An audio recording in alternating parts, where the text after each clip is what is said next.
Forests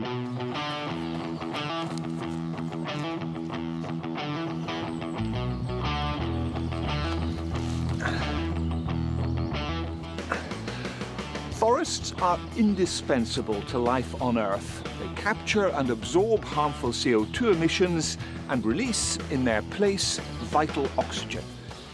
Forests cover 38% of the European Union's territory, stretching for 160 million hectares. Europe's forests are the lungs of our continent, and contrary to what one might expect, they're expanding year after year. We're just a stone's throw away from Brussels at the Arboretum of Tervuren. This royal estate of 120 hectares has been planted with many exotic trees, like this sequoia. Full name, Sequoia dendrum gigantea, from California in the USA. The European Union doesn't have a common forestry policy. Member states are in charge of managing their own forests. However, the EU does have a role to play in matters such as environmental protection. On the 28th of April 2015, the European Parliament adopted a new strategy on forests and forestry. Coordination of EU countries through the exchange of best practice, better protection of forests and support for young forest owners feature on the list of MEPs' demands to European leaders. We're now in the Sognon forest beside the Arboretum. This is a small part of the EU's Natura 2000 programme to protect Europe's natural habitats and biodiversity. Natura 2000 is a set of 26,000 protected sites in Europe. Through this network, the EU obliges member states to protect threatened habitats, animals and plant species, without entirely ruling out economic activities, provided they're compatible with the conservation of flora and fauna. 100 kilometres to the south, here too the EU is active, but this is a working forest and the challenge is to combine its protection with the exploitation of its natural resources. The Common Agricultural Policy is a source of funding for forests.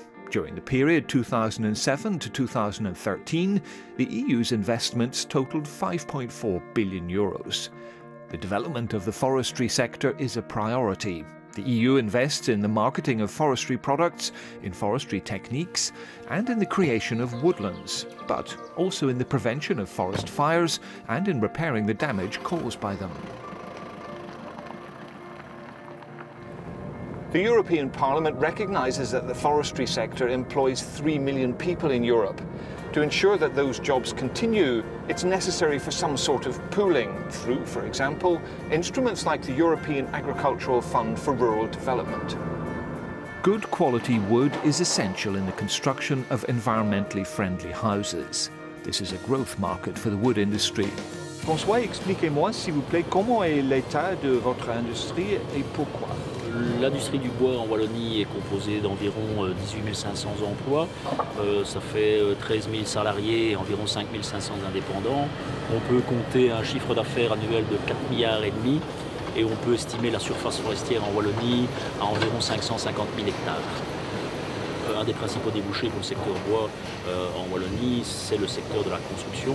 C'est un secteur qui pour le moment a un peu de difficultés, mais qui en principe est appelé normalement à un bel avenir, parce que le bois est un matériau, je veux dire, qui est apte à remplir un certain nombre de défis, que ce soit techniques ou commercial, je veux dire, dans le futur. The environmental aspect is something to consider too. In Europe, the main source of renewable energy is biomass. And biomass is partly timber from our forests. Sustainable forest management has a positive effect on biodiversity, mitigating the effects of climate change and reducing the risk of forest fires and insect damage. The European Parliament has made its mark on the EU's forestry policy. Members of the European Parliament have been active in issues like biomass, wood for fuel and a common agricultural policy for forests. These images of forests cover the period from 1900 until today. We can see clearly that the forests are regaining ground. Yet another reason for conducting a smart policy.